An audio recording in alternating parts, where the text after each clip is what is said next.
A while ago, sorry, a while ago I was talking to my great German friend Tilman Koke about our world, and he asked me a simple question. Can we make a framework for small nations to survive in this dangerous world in which we live?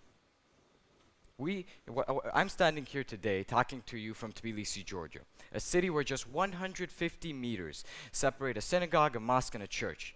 Yet for all its cultural coherence, Georgia has oftentimes failed to politically survive. It is in this world in which existing power vacuums such as those left by Russia in Syria and Nagorno-Karabakh have been filled by regional powers such as Turkey, it is important to look at past examples and determine and make a roadmap of how small nations can truly try to exist on their own. We'll be taking a look at 3 case studies, examples of successful cases in the past: Switzerland, Greece, and Turkey. Switzerland. Switzerland is notorious for its neutrality, rooted in the 13th century and officially recognized in the 19th. It revolves around one concept of neutrality: neutrality through armed strength. This means that Switzerland has around 2,000 forts and bridges, and with the bridges being rigged with explosives to explode at any moment so that any invading country cannot do so very easily. Secondly, men. Switzerland has always had one of the largest militia forces in the world, with even in the 19th century 110,000 militiamen in reserve.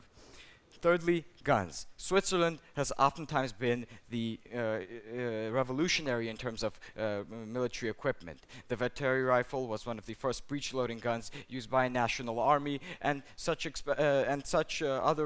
many other revolutionary cases in Switzerland's arms can be noted. Moving on to Greece. Greece is another example here. It's totally different. Greece was never strong, always wanted to be strong, but never was. Alliances are what made it strong. The pre-World War I Balkan region was one of the most unstable regions in the world, and still probably is in the history of the world.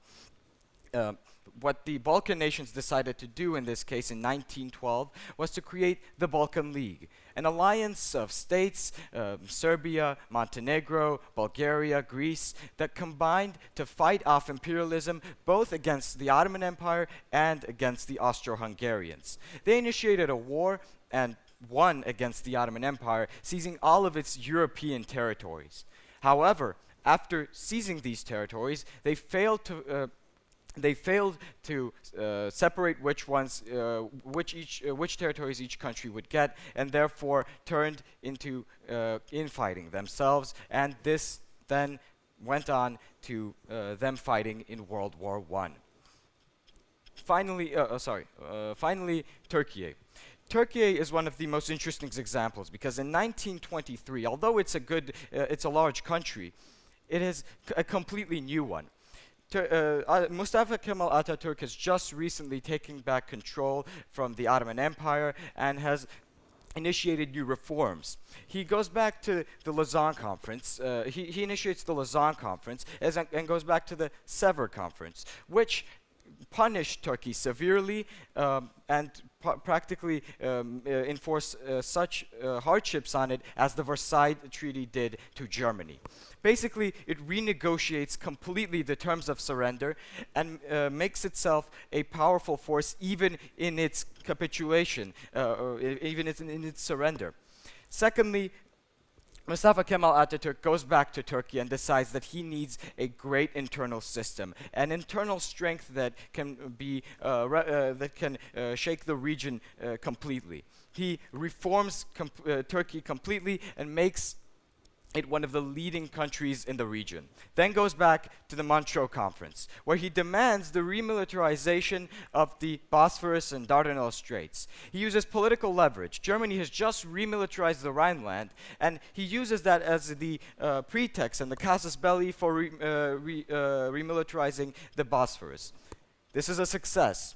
And finally, as Turkey pursues closer ties with the West while not alienating Germany, Turkey France is granted the Hatay territory, a territory that is composed of ethnic Turks, but traditionally belonged to Syria before it was gifted.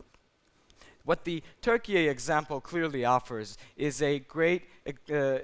how pragmatic diplomacy can truly shape a country's well-being, even if it is very weak in the beginning of such diplomatic efforts.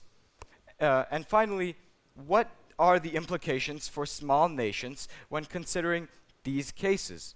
Well, it's quite simple. There are three fields to look at: neutrality, diplomacy, and alliances. Small nations have little to no capacity in having great military strength. It's just not possible.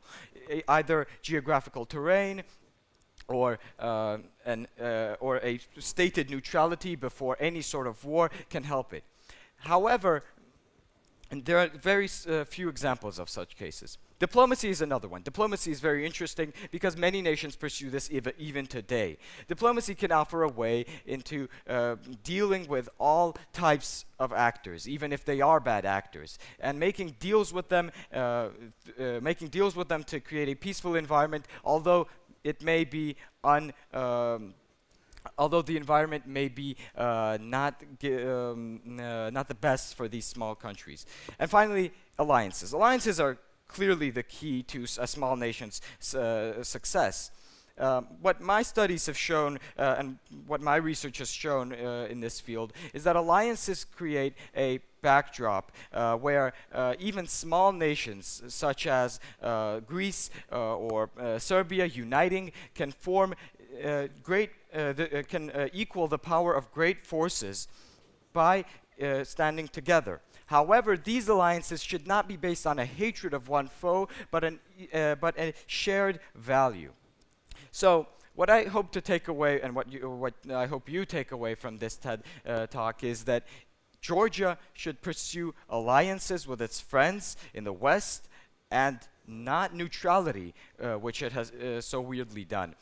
Because neutrality after post-war is something unheard of, and that alliances are the only way to survive for us. Now, for other countries, I hope that in 10 years' time, I'll be talking about very many different such examples of how successful case studies of small nations surviving in multipolar world orders were brought about.